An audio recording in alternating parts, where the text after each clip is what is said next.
He was born in Russia, emigrated to Canada with his parents at the age of 6, and had already mastered multiple languages, mathematics, and engineering by the time he got to high school. At age 17, his father introduced him to Bitcoin. He couldn't afford to buy it, so he wrote about it instead. And while he found Bitcoin fascinating, he felt like he had an even better idea.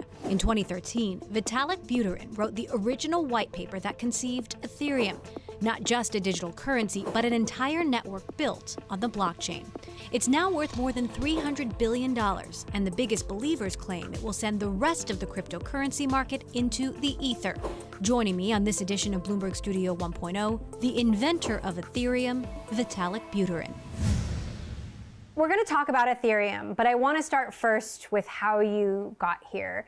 You were born in Russia, you emigrated to Canada with your parents when you were just 6 years old, and you started learning about Bitcoin from your father.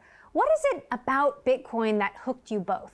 Bitcoin is really interesting because of how interdisciplinary it is. I was very interested in math and computer programming and cryptography and technology. I was also very interested in economics and kind of politics and philosophy. And Bitcoin just happens to be this interesting fusion of all of these things, right? And at the same time, it's not just a piece of code that's there for fun. It's not even just an app. It's something that's really intended to have a very big and meaningful impact on how the world works. And so I think just having both of those aspects together definitely made Bitcoin very interesting to both me and my dad. As I understand it, you didn't have enough money to mine, so you wrote about it instead. And in 2013, you wrote the original white paper that became the basis for Ethereum. What was it that sparked that original vision?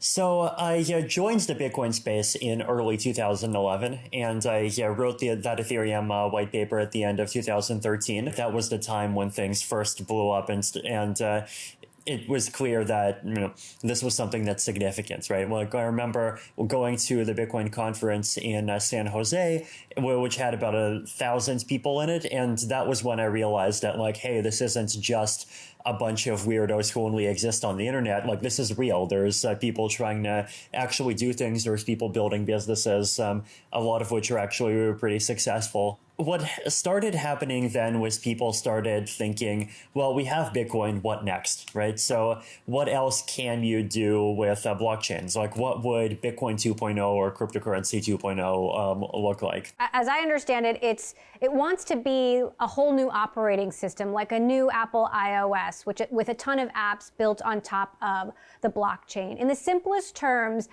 what is Ethereum and how is it different from Bitcoin? So Bitcoin is a blockchain that's designed for one application, right? Which is maintaining and letting people use Bitcoin, the currency.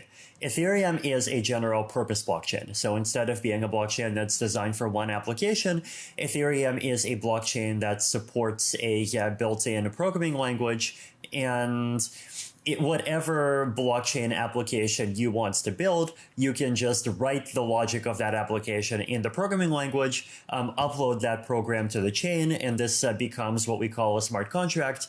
And anyone can then interact with your application, and the blockchain interprets the rules of your application for you. So instead of being something that's designed to do one thing, it's designed to open up space for creativity to basically let people do whatever thing that they want to do on top of it. So is the idea then that the next Facebook or Twitter would not be owned by Jack Dorsey or Mark Zuckerberg, but be built on the blockchain and owned by everyone? There are multiple projects already trying to do that, and lots of them are based on Ethereum, so yes. So then is Ethereum a threat to established, centralized companies and social networks like Facebook, like Twitter, like Google? I think it can be a threat, but it can also be an opportunity. I think even Jack Dorsey himself, right, he has this project called Blue Sky, which is trying to figure out how Twitter can kind of incorporate decentralized elements. And I think a lot of these projects want to actually do this, right? Because I think a lot of them are realizing that being a kind of centralized focus of power and having control and of so much of everyone's data and all of these things, like is not just an asset, it can also be a liability as well. Now, we still don't know who Satoshi Nakamoto is, whether that's even a single person or a group of people. What is it like to be a known and visible figure behind such a popular technology?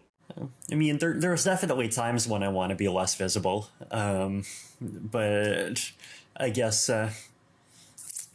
that comes with the territory.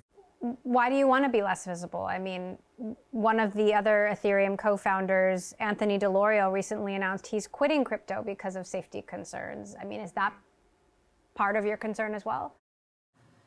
I mean, it's not so much physical safety per se as just like wanting the ability to also, have a life and not just have like random people running up and saying, "Are you the Vitalik Buterin?" I don't know.